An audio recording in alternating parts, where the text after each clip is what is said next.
Thank you, Josephine. Jackie says, yes, we're all off to Madrid in May via lots of trains, not an aeroplane in sight. Gosh, lots of you thinking about train holiday. Well, I mean, I guess a train is less reliant on any fuel, isn't it? It's probably electrically driven. Maria says, we went to Egypt last month. We're currently in Fuerteventura right now, and we have other holidays booked for the rest of the year. So we haven't been put off, says Maria. Jackie Steadman is a travel agent and founder of TravelTime World. Hello to you, Jackie. Thanks for coming on. Good morning, Jonathan. Are you seeing much concern being voiced by customers in terms of where they're booking to go on holiday this year? I mean, I presume you're referring really to the sort of Middle East issue. I mean, the shortage of fuel at the moment is pure speculation. And most, particularly the low-cost airlines, have hedged their fuel prices for this summer. I think the Middle East is not a particularly popular place in our summer period, so you don't get a lot of people wanting to go to Dubai. The main issue is obviously routing through to Australia and even South Africa and the Maldives. So there are alternatives. We can take them through the Far East.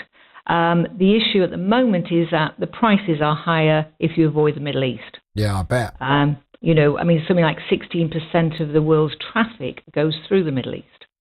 And are you finding that some of the holiday destinations that would be deemed kind of safer because they're much further away from the Middle East? I'm talking about your Spain, your France, your Canary Islands, exactly, all those places where people will feel much more secure going on holiday. Have the price of those holidays gone up? Not particularly. I mean, we've seen prices increase since Brexit and COVID. They've steadily increased if you compare prices now to what they were. No, not particularly. I mean, I think prices will increase if airlines take capacity out of the market. So, if volumes goes down, they start taking capacity out, then yes. I mean, the biggest issue that we are being asked about really is the EES and the border controls. I was going to get on to that because there are all these kinds of things that are...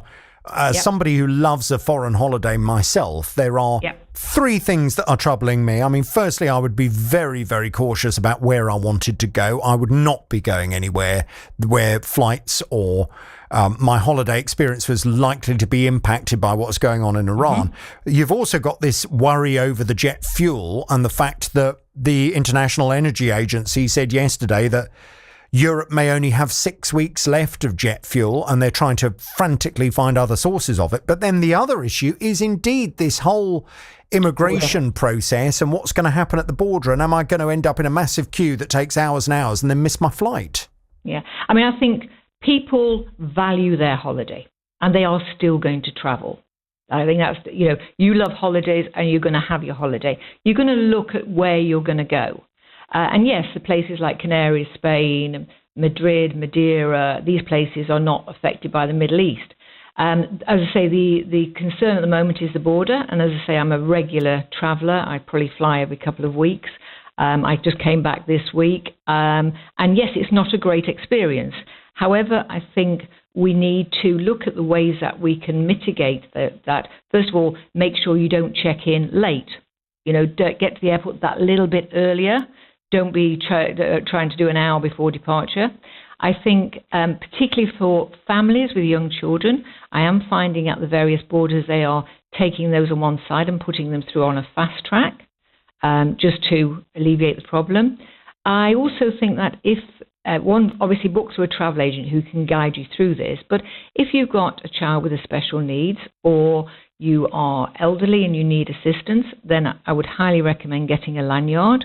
Because again, if you are at the airport, what we don't want is people passing out because the queues are long. So if you've got a heart condition or whatever, please ask for assistance.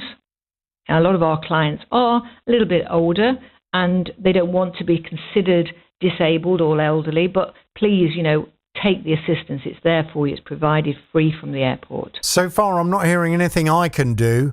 Am I just the one in the major queue then, getting all the stress, am I? Yeah, I mean, I came through Faro, which is notoriously bad, okay?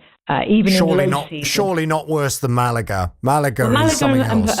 Malaga, Faro, and again Geneva a couple of weeks ago wasn't great. The total time it took me was 45 minutes. Right. Okay. I did do my ES. I mean, I know that my association, ABTA and IATA, are lobbying hard to say, look, pull the EES system if it gets too busy. You're well within your rights to stop doing it. I did queue for the machine to see if I could get it done, and it didn't work. But then when I got to the border control, the officer there was fantastic and did it in about 30 seconds for me. Mm.